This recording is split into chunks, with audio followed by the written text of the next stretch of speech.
nagtutunaw na ang yelo. Tubig na po yan eh. Grabe no. Ganito na, malapit na mag-spring. Ito madulas to, kaya dahan-dahan lang.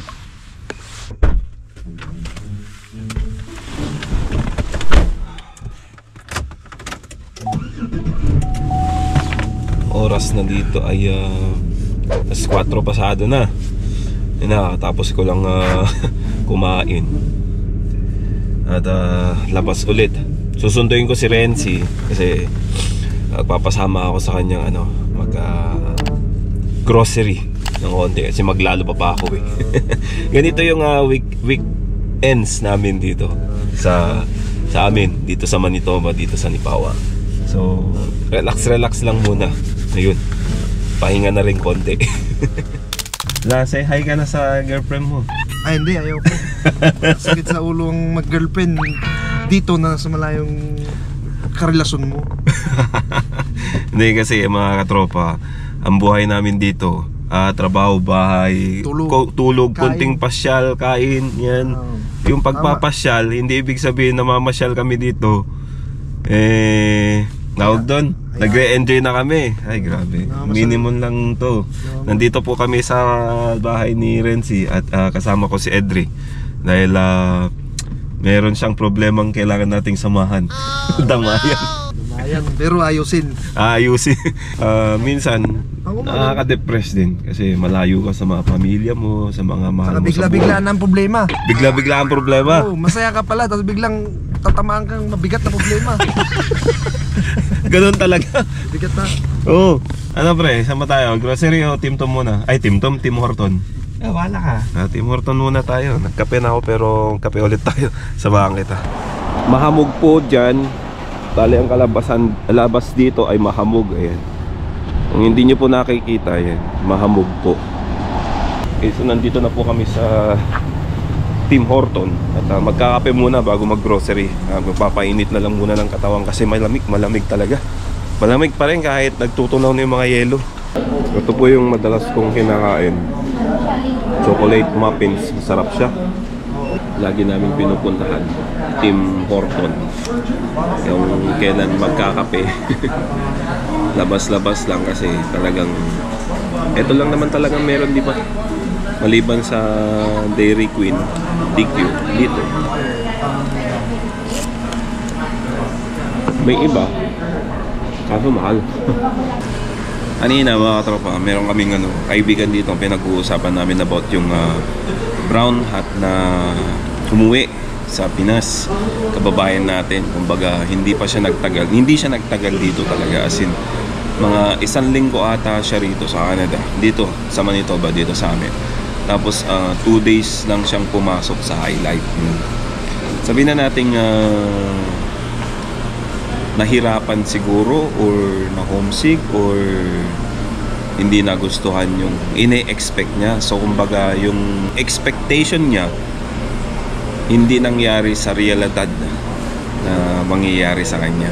Nung nasa Pinas pa lang siya, napapanood niya, may mga napapanood siyang siguro vlogger, content creator na nagbibigay sa kanya, nagbibigay ng idea about dito. So inaasahan niya, inakala niya, ito sinabi lang din sa akin to dun sa mga kabatch na nakausap ko, na ang inaasahan niyang trabaho madadatnan niya rito ay paglilinis, yung bang pagja-janitorial, parang sanitation ba, ganun. Yun daw yung inasahan niya, pre. Pwede rin mangyari sa kanya yun, pre. Kaso chances lang yan, chances. Katulad namin ni Renzi, ako, nung dumating ako rito, pumunta ako sa main break. Sa main break ako. Sa primal yon, sa mga primal, sa butcher. Tapos si Renzi, sa off support ka nilagay. Tapos anong naging trabaho mo sa off support? Taga-box.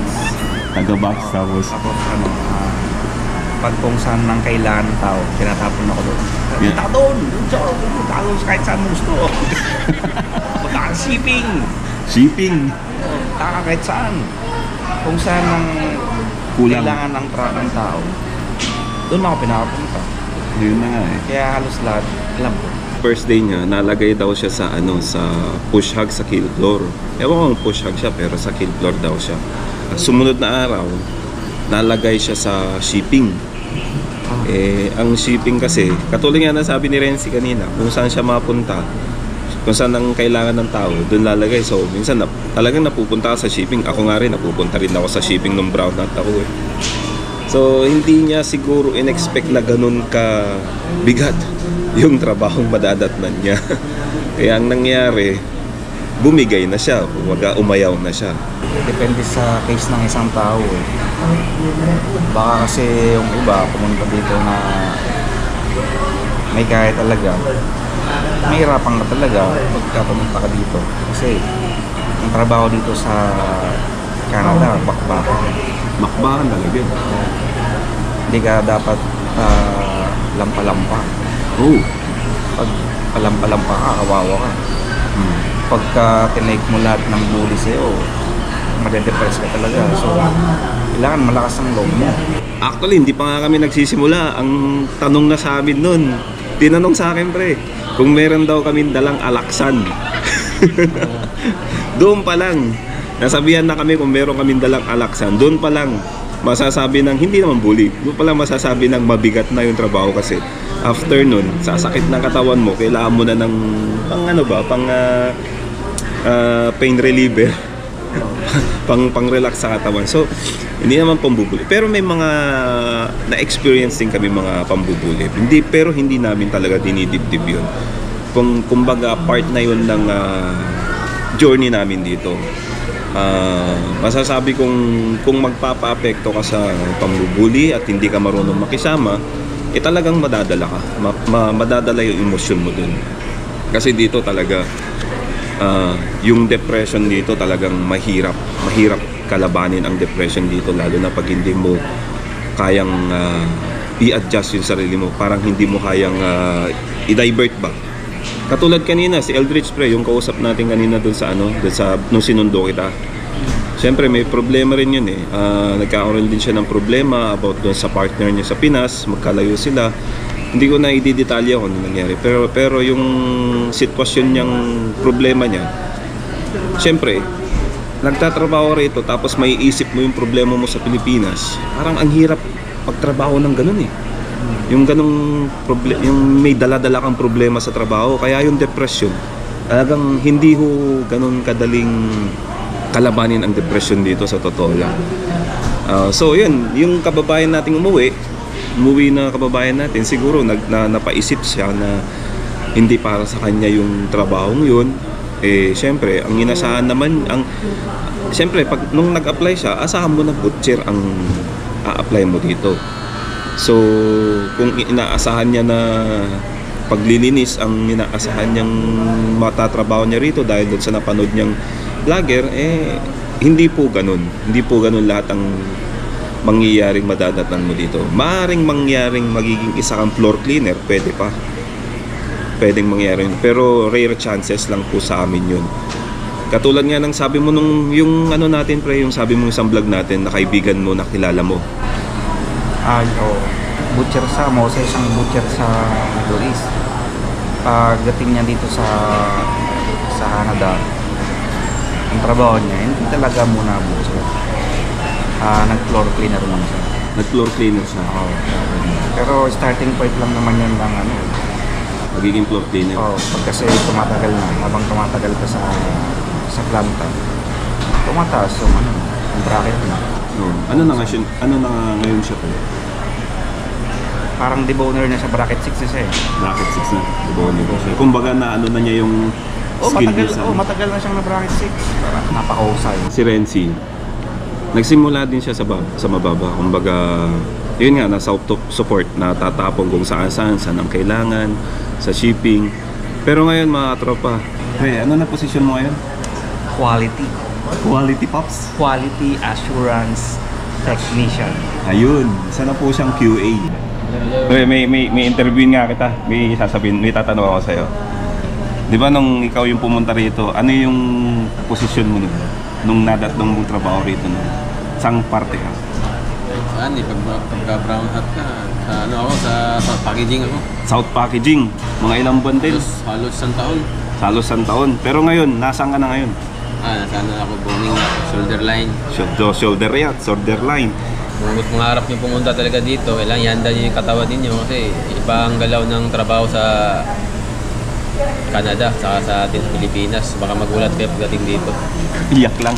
Iyak lang ba? Kaya prepare mo yung katawan ninyo, yung isip ninyo na akala natin na yun nga, madali yung buhay sa abroad pero mahirap din talaga. Pero yun nga, pag matyaga ka naman, pag may pangarap ka sa buhay, talagang sanay ka sa physical na laban kasi skilled work ang papasukan mo hindi pisina eh. Tama. Bakbakan talaga eh. Hindi, totoo naman sinabi. Hindi po opisina ang in-apply nyo dito sa Canada. Kumbaga pumasok ka, pumunta ka rito sa Canada, makipagbakbakan. Actually, hindi lang naman ito yung mahirap na trabaho rito sa amin. Kumbaga, ito sa amin, kung mayaman ka sa Pilipinas at may kaya ka, advice mo, huwag na lang. No? Kaya naman, wag na lang pagka may kaya ka sa Pilipinas. Huwag mo na lang pangarapin. Magsarap ang buhay ng Pilipinas. Pero dito naman, hindi naman bakbakan talaga totally habang buhay ka dito. May maraming trabaho na di ba?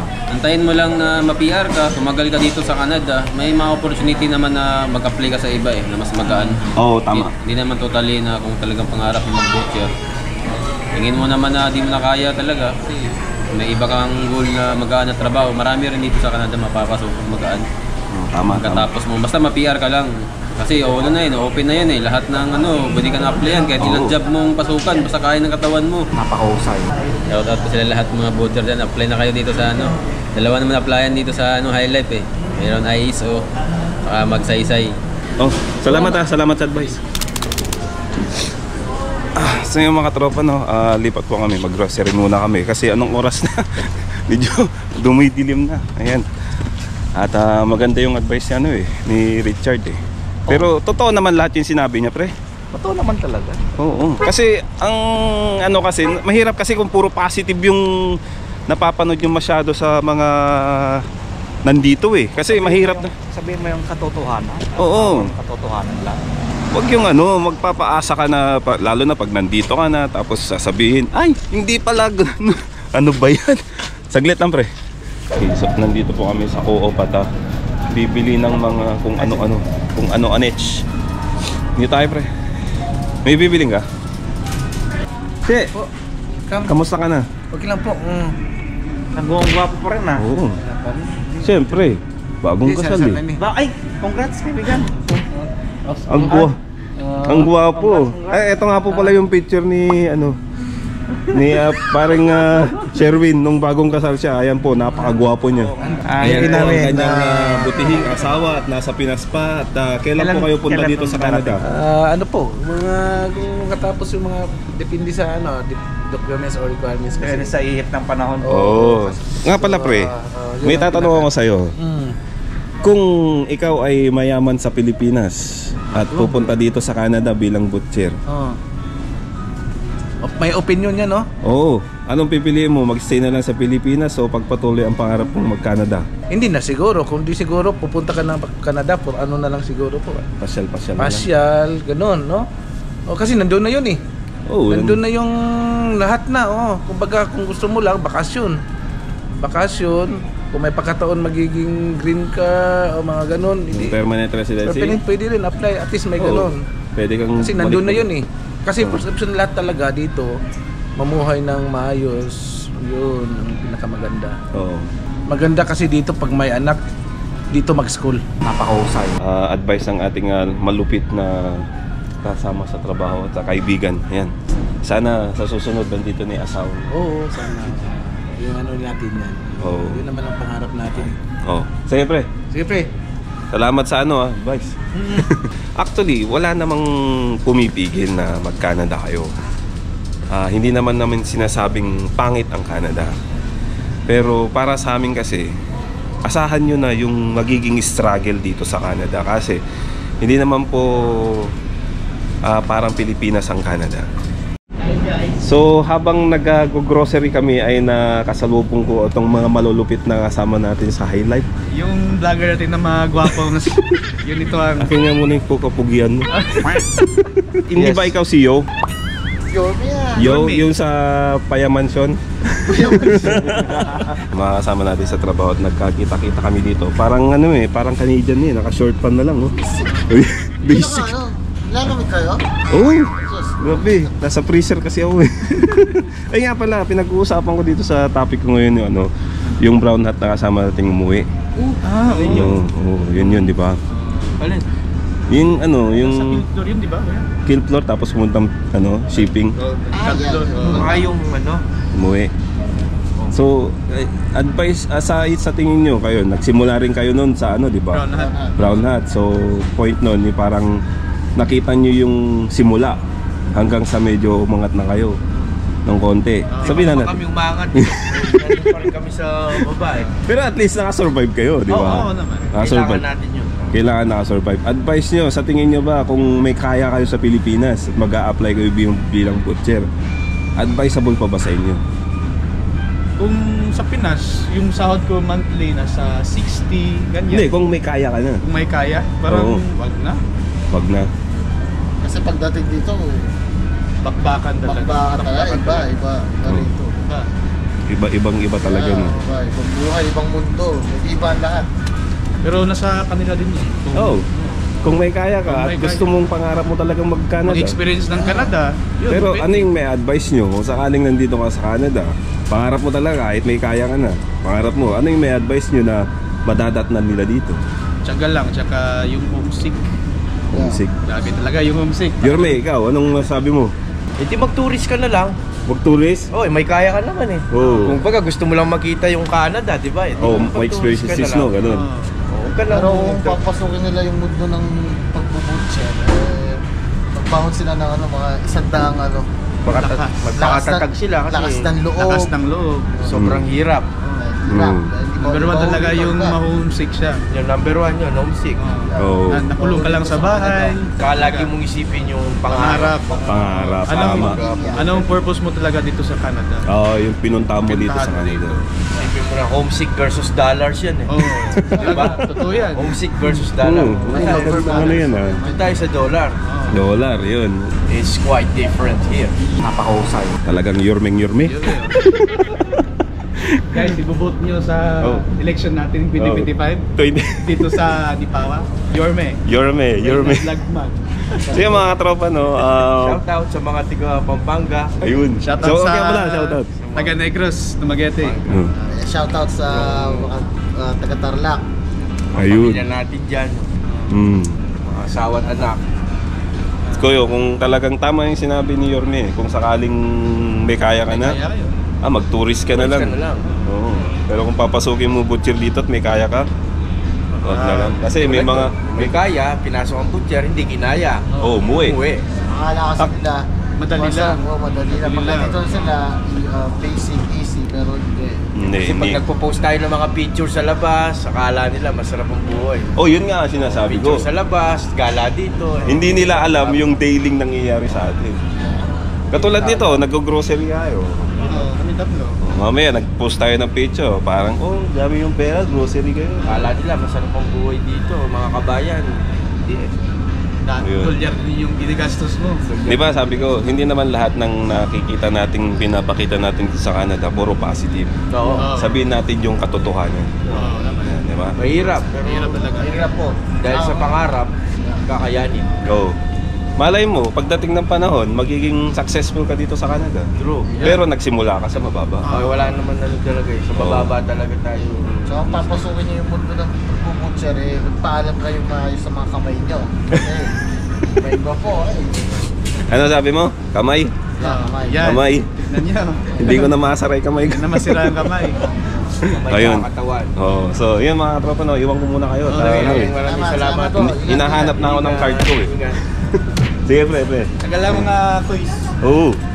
Sige mga katropa, kasama natin at nakapagbigay din ng advice. At least, hindi lang isang tao, dalawa, at least nakapagbigay sila ng advice kung paano ba ang sitwasyon dito. At hope sana nakatulong sa inyo kasi hindi lang naman aking opinion lang ang nagbibigay ng aking hikain ng aming mga experience dito. Kumbaga, inaano ko rin yung experience ng iba at yung opinion ng iba. So, ayun mga katropa no, kung gusto nyo pumunta ng Canada, walang pumipigil sa inyo. Sa'yo pre, sa tingin mo, walang pumipigil, di ba? Wala. Choices nila yan. Pero ang sabi nga ng mga kasama natin, ihanda lang ang sarili at saka habaan pa ang pasensya, kasi kung talagang pangarap mo dito, yun ang talagang dapat mong dalhin dito. 100%. Oo. Tapusit. Yun. Ikaw pre, ano yung may advice mo? Lakasan lang ang loob, magbaon ng napakatinding at napakaraming pasensya. Ayun. So, hanggang dito na lang mga tropa, no? At sana nag-enjoy kayo at sana may napulot kayo sa aming vlog ngayong araw na to. At grocery muna kami. Ciao. Baby, you give me ice and fire. Sa lahat ng butchers dyan sa Pilipinas, shoutout ako. Napakahusay.